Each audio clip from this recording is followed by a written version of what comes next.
बिस्मिल्लाहिर्रहमानिर्रहीम। अस्सलाम वालेकुम। आप देख रहे हैं K20 न्यूज़ पाकिस्तान की आवाज़। खबर शामिल करते हैं कराची से। देखे हमारे जनरल रिपोर्टर सीनियर सहाफ़ी इस्माइल मुगल के मुताबिक गेवर पाकिस्तानी अवाम की बेपनाह समाजी खिदमत अंजाम देने वाली गरीब और मजबूरों की दिल की रूह रवार दिलाजा मशहूर सिंध की बहादुर बेटी मोहतरमा परवीन मुगल साहिबा अवामी मसाइल को लेकर उसके हल के लिए सिंध असम्बली पहुँच गई। सिंध असम्बली पहुंचने पर इंसानियत मोहतरमा परवीन मुगल साहिबा का भरपूर इस्तकबाल। Additional secretary Sindh assembly Tariq Khan ने सहाफ़ियों से गुफ्तगू के दौरान खादिम इंसानियत मोहतरमा परवीन मुगल साहिबा अल्लाह की रज़ा के लिए अल्लाह के मखलूक समाजी खिदमत जारी रखा हुआ है।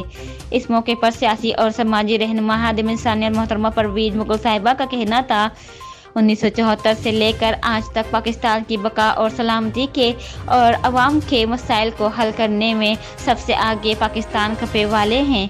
वो बुज़दिल लोग जो पाकिस्तानी इदारों के खिलाफ झूठी प्रोपेगेंडा फैलाने में मारूफ हैं, गैरतमंद सिंध के अवाम की खामोशी को बुज़दिली ना समझे। हम पाकिस्तान कपे वालों ने 1971 में इंडिया की बुज़दिल फ़ौज और उनके सहूलतकारों को धूल चटाया था और इंशाल्लाह आज भी पाक फ़ौज और पाकिस्तानी इदारों के खिलाफ झूठी प्रोपेगेंडा फैलाने वालों के खिलाफ भरपूर जवाब देने को तैयार है। सिंध के सपा सलार सैयद मुराद अली शाह ने स्टेट क्रिमिनल मुंशियात फरोश के खिलाफ सख्त एक्शन लेने का फैसला।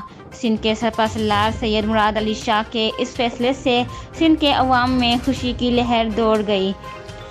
कराची और सिंध में पाकिस्तान खपे वाले जिंदाबाद, सैयद मुराद अली शाह जिंदाबाद के नारों से गूंज उठा।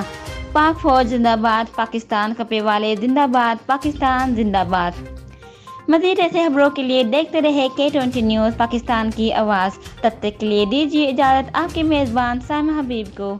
अस्सलाम वालेकुम पाकिस्तान।